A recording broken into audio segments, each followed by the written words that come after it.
Olá, crianças, tudo bem? Vamos lá, né? Continuando com a nossa aula. Então, a gente hoje vai ver a questão do iluminismo e da crise do antigo regime. Primeiramente, vamos definir, né, o que seria o iluminismo. O iluminismo é, por definição, um movimento filosófico, intelectual e científico que contrariou as bases do antigo regime. Basicamente, a gente quer dizer o que com isso? Quer dizer que o iluminismo é um movimento que vai ter como principal alvo o antigo regime, ou seja, o Estado absolutista. O iluminismo se levanta como uma crítica ao absolutismo, propondo uma nova forma de organização do Estado e da economia. Quando é que ele vai começar? Ele começa no século XVIII, então pelos anos 1700. Vai ser contemporâneo da Revolução Industrial. Então, ao mesmo tempo que a Revolução Industrial acontece, o Iluminismo está acontecendo. Ele vai ter sua origem na Inglaterra e principalmente na França. Vocês vão perceber que os grandes teóricos do Iluminismo, os grandes filósofos, são franceses. Então, quem é que o Iluminismo vai representar? São as ideias de quem que o Iluminismo vai trazer? São basicamente as ideias da burguesia. E aqui colocando burguesia sem questão de juízo de valor. A gente não está falando pejorativamente, nem também a gente está elogiando. A gente está dizendo que realmente os burgueses, os comerciantes, é que são atendidos pela questão das ideias iluministas. Uma vez que no antigo regime, no Estado absolutista, o topo da nossa hierarquia não, né? Mas o topo da nossa pirâmide social era ocupado pela nobreza e a burguesia não fazia parte da nobreza. Então, quais são as características básicas do iluminismo? Primeiramente, tem o racionalismo. O pensamento do iluminismo é um pensamento racional. É um pensamento estruturado de forma a fazer sentido e a ser explicado cientificamente, né? Está aqui o segundo ponto, cientificismo. Então, as coisas são apresentadas como científicas. Com base em estudos científicos, a gente prova que aquilo funciona. Obviamente, como eu já falei, ele vai ser anti-absolutista. Então, se tem algo que o iluminismo é contrário, é ao absolutismo.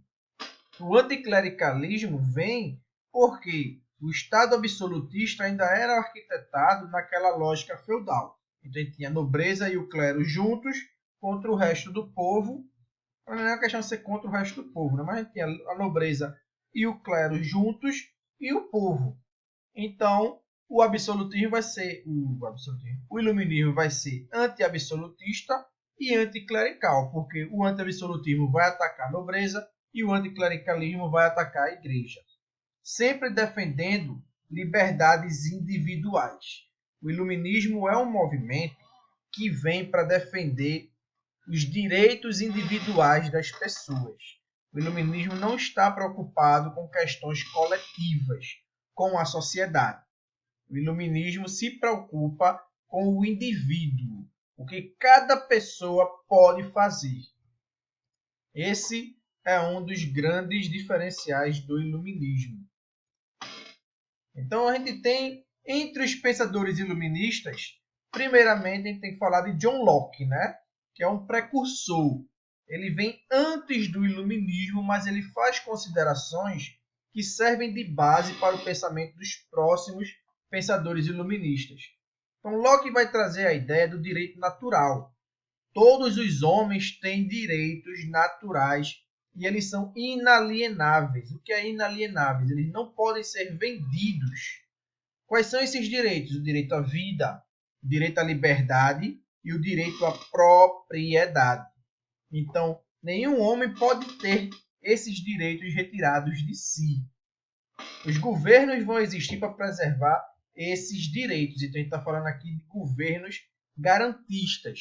Qual é o papel do Estado sob a ótica iluminista? O papel do Estado é preservar os direitos básicos das pessoas, manter a ordem social.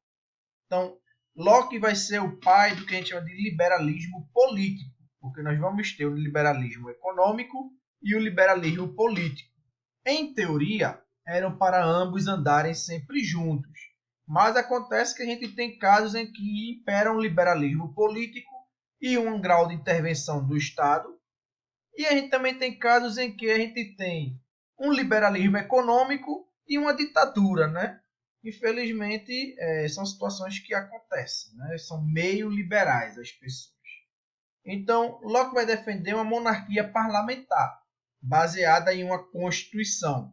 Isso, na prática, acaba com o absolutismo, porque, primeiro, a gente vai ter um parlamento para limitar os poderes desse rei, e, segundo, a gente tem uma constituição. Toda constituição é absoluta. A Constituição é a lei suprema de um país. É ela que determina como esse país funciona. Então, a Constituição está sempre acima do rei e não o contrário. Então, um Estado com a monarquia parlamentar constitucional é um Estado que limita os poderes do rei, e esse era um dos grandes objetivos do Iluminismo. Antes que eu esqueça, né, tem a questão aqui do conhecimento ser adquirido por meio da experiência e da razão. Então, eu vou vivendo, vou ganhando experiência, vou racionalizar sobre essa experiência, vou pensar sobre essa experiência adquirida, e assim eu consigo conhecimento. No campo econômico, a gente tem Adam Smith, que era um pensador inglês, o pai do liberalismo econômico. Qual era a grande ideia, a ideia central do liberalismo econômico? A não intervenção do Estado na economia. A defesa da livre concorrência, da lei da oferta e da procura, e a defesa da divisão do trabalho, no sentido de que trabalho é que gera riqueza, o trabalho engrandece o homem. Então, na prática, o que é que Adam Smith vai defender? Que não cabe ao Estado definir o que eu posso vender, o que eu não posso vender, como eu vou me relacionar com os meus trabalhadores, com os meus empregados. Simplesmente, o Estado não está ali para isso. O Estado está ali para garantir a ordem e os meus direitos individuais. O resto não cabe ao Estado interferir. O que é que vai regular a vida das pessoas? A lei da oferta e da procura e a livre concorrência. Então, por meio da livre concorrência e da lei da oferta e da procura, a gente vai ter uma organização da sociedade. Infelizmente, não é possível aqui a gente explicar melhor o que é a livre concorrência e a lei da oferta e da procura, mas eu sugiro realmente que vocês procurem ver ou coloquem nos comentários lá no Classroom para poder a gente explicar melhor. A fisiocracia vai ser uma versão francesa do liberalismo econômico. Vai defender a não intervenção do Estado na economia, só que o foco da riqueza para os fisiocratas é a agricultura, enquanto que para Adam Smith é o trabalho. Então, esse trabalho pode ser comércio, esse trabalho pode ser agricultura, esse comércio pode ser agiotagem, como o banco. Qualquer atividade que gere riqueza é útil para Adam Smith, né? E tem aqui uma lista de vários pensadores que eu não vou falar, mas o nome é o laissez-faire, laissez-passer, le monde va de lui-même. Ou seja, deixar e fazer, deixar e passar, que o mundo anda por si próprio.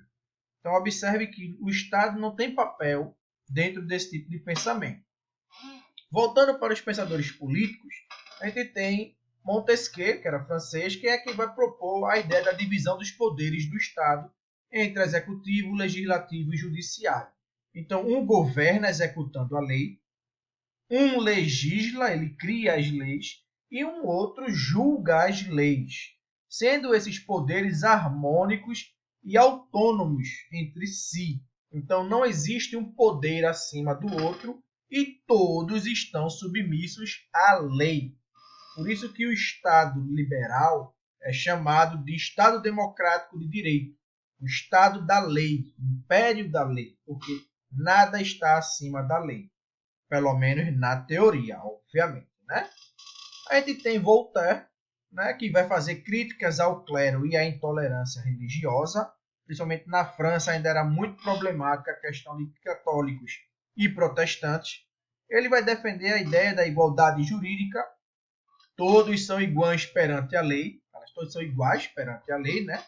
E o direito à liberdade de expressão de todas as pessoas, né? Que é uma liberdade individual. Eu tenho o direito de falar o que eu penso. E que as monarquias deveriam ser limitadas a pessoas que estivessem ilustradas, que tivessem conhecimento. Então, um rei ignorante não poderia governar nunca.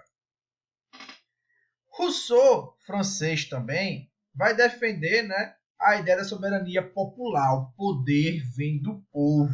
Então, aquela questão de todo poder emana do povo é uma ideia que vai vir com Rousseau. Então, esse poder vai se manifestar pelo direito de voto. A gente vai ter a teoria do bom selvagem, né? Segundo Rousseau, as pessoas nascem boas, mas infelizmente a sociedade as corrompe. É uma das ideias, né? Tem a ideia da tábula rasa também, mas não convém aqui falar. Diderot e D'Alembert vão ser enciclopedistas, então eles vão focar em acumular conhecimento e construir aquelas enciclopédias que vocês não conhecem, né? Vocês são muito novos, mas existiam vários livros enormes que juntos formavam uma coleção de enciclopédia.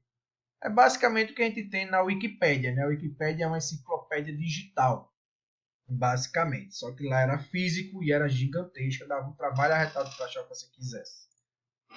O despotismo esclarecido vai ser uma reação dos demais países europeus às ideias iluministas. Então, basicamente, o que a gente vai fazer? A gente vai criar algumas reformas, vai dar certas liberdades a essas populações, principalmente a burguesia, vai promover reformas econômicas, mas sem abrir mão do poder absolutista. Então, o Estado vai continuar absolutista, é aquela velha história, vão-se os anéis, ficam os dedos. Aqui a gente encerra a aula da gente e beijo para vocês, crianças, até a próxima semana.